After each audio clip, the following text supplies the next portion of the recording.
So, how to buy the best kart chassis?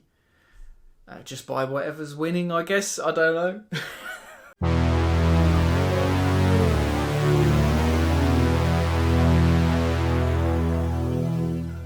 So, well, I mean, it's a strategy, and it could work for you. But I wanted to do this video because, obviously, kart racing, we have so many different chassis makes. It can be quite daunting to know what chassis to buy, even if you're buying second-hand or new.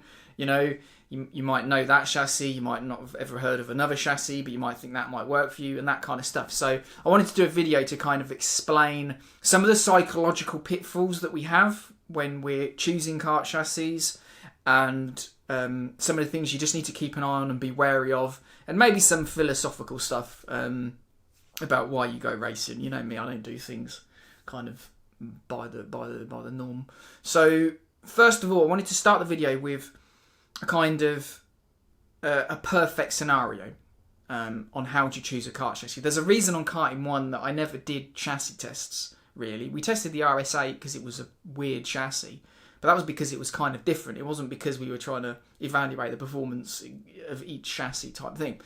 So I'm going to explain why, because basically we couldn't do a proper chassis test. We could never give the subject real justice, because it was just logistically impossible to do. But I'm going to give you the perfect scenario on how I personally would choose the best kart chassis for me. And you'll understand why it's pretty much impossible to do. But I think in terms of we're going racing, this is actually what you should do, because it's the best way to alleviate any psychological pitfalls that we have as humans that really kind of cloud our judgment. So first of all, you'd probably do a double blind test. And so basically, I mean, in a perfectly scenario, you wouldn't even know that you're being tested as a driver or as someone selecting chassis. But in essence, you would set it up so you'd probably say pick the top 10 manufacturers. You'd paint all the karts black, because pretty much all the chassis, the actual geometry of it is very similar nowadays. I mean, you'd try and, I mean, some of this is impossible, but you try and remove as much identification from each chassis as possible, so the driver wouldn't know what chassis is which. You'd have a week to do it, maybe different circuits, and you'd test long runs, short runs. You'd make sure that the tyres are the same, the engine performance is exactly the same, that kind of thing. And then over a week, maybe longer, you'd build up such a wealth of data that you'd have a good idea of what strengths some chassis had, what other weaknesses chassis had. It wouldn't give you a perfect picture, because as when I interviewed Danny Curl, you know, chassis are kind of a setup option themselves. So when we buy a kart chassis, generally we're buying one kart chassis.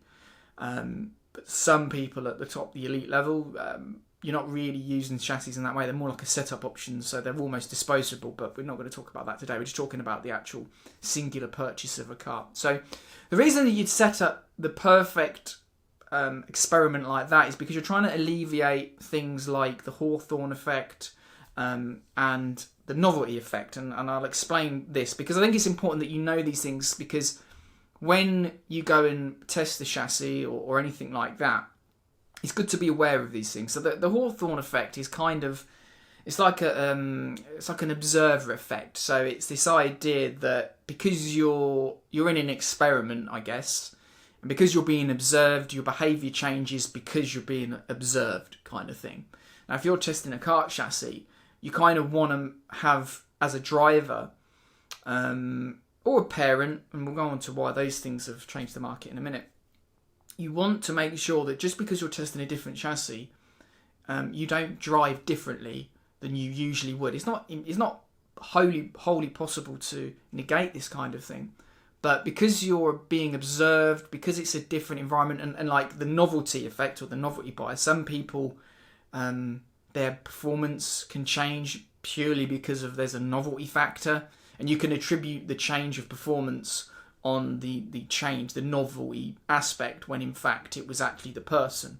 So the Hawthorne effect, the novelty effect, they kind of merge into the same kind of reasoning, in that just because you've gone to test a kart chassis, the actual process of testing a new kart chassis that you want to try out that actual environment could be what changes the performance, not the kart chassis itself. And this happens, and I've seen this happen anecdotally at least a number of times, and I think I think parents are more susceptible to this kind of thing in terms of buying kart chassis, because I'll explain why in a minute, but you see sometimes people are with a chassis and there isn't a lot of them about, and they have a few doubts, and then they go and test the chassis that everybody's driving, and they have a great test, and everyone's like, oh, we've gone quicker than we've ever done, and they buy the chassis, and then they're racing, and you actually look at the performance after that, and the performances don't actually improve. Very rarely, I don't see a lot of people gathering data over a long period of time, and so a lot of our choices are based on anecdotes and how we feel, not so much on raw hard data. So you get an effect where the environment changes, and that gives them a brief boost, and it's not the actual chassis, and then they find that their performances aren't any better after that, and you think, well, you've just sunk, maybe $3 or $4 grand on a new chassis, or however much a full chassis is with all the bits nowadays is.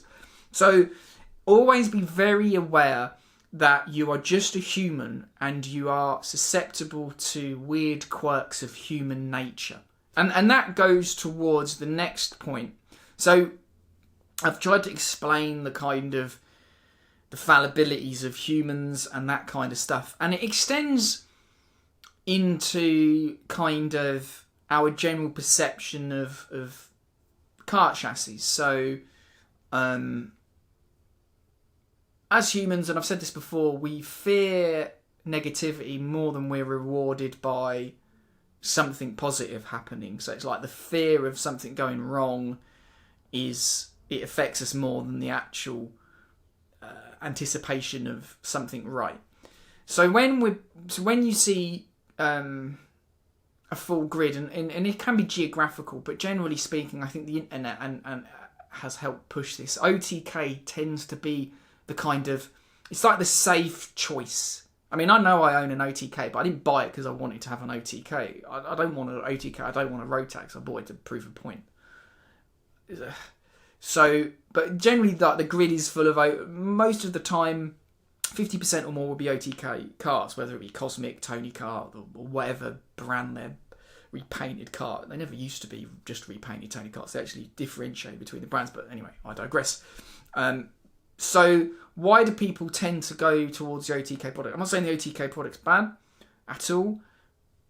Obviously, drivers are winning on it and winning championships, but part of the reason is, I believe, is people want safety. And when you try something different outside of the norm, it's a risk. Now, for a lot of, and this is why I'm going to go back to the parents thing. Parents tend to be more risk averse, and I think this is driven by the junior market more than anything. I think adults tend to be more risk orientated of their own performance. I don't know, maybe I'm wrong there, but so people are so fearful about losing that they'll go with the herd in essence. And the OTK won't promise you victories, but it promises you won't be racing thinking, did I make a mistake? Did I go on the wrong chassis? Because a lot of people are already on it. And it is a good chassis, but I think that is something that when you're buying a chassis, it's to be wary of. Are you buying it because you want to win, or are you buying it because you fear making the wrong choice? And that's something that's quite important. So when you're trying to choose the best kart chassis for yourself, it's kind of, I'm just trying to make you aware of all these little fallibilities. So I guess we get to the part of the video where you're going, well, okay, you've given me like a pop psychology lesson. How do I choose the best chassis? I can't do a double blind test. Most of my local track or my local championship, everyone's running this particular chassis. So if you're after safety, if you're after kind of feeling comfortable and not feeling uncomfortable, you go with the herd generally. Now, there are other factors that you might need to take into account. I think OTK spares, original parts are horrendously expensive. Personally, I couldn't stomach ever owning one new.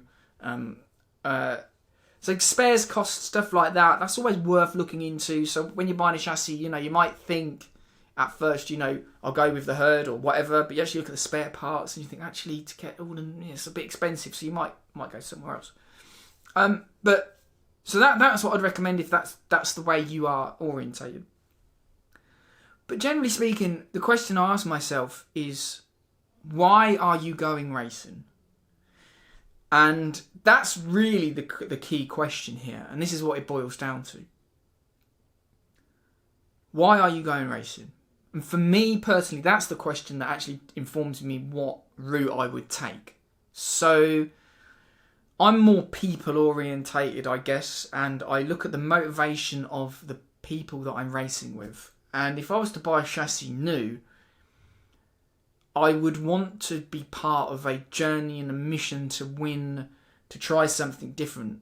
And so I would veer towards chassis that, and probably people that are more their kind of, probably generally smaller outfits, who are trying something different. Because I feel like as a experience, when you're trying to beat people, you're trying to win.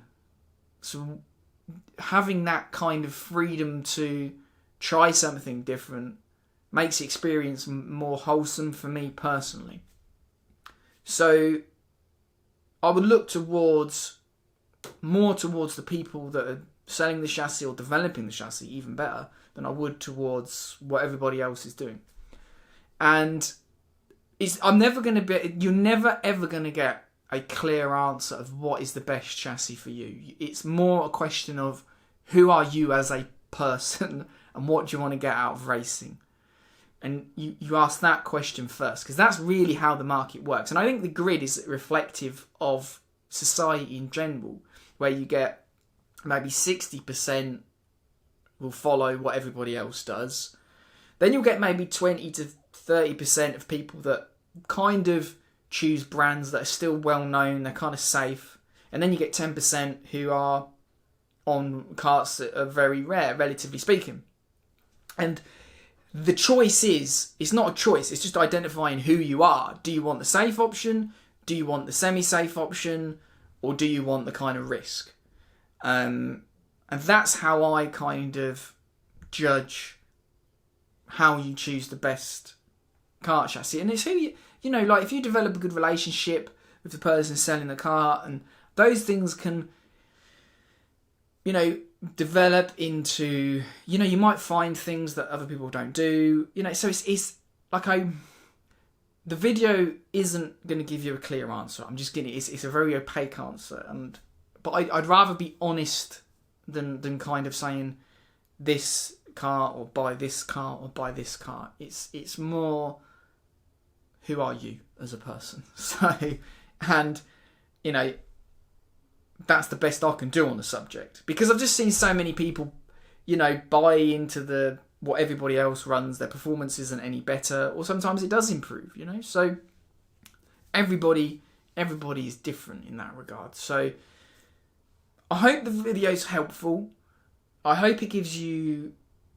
Of course, you can hear that there's like a slight disdain on like, oh, follow the herd, that kind of thing. But I don't want it to be like that. If that's what you feel comfortable doing, you do that and you own it.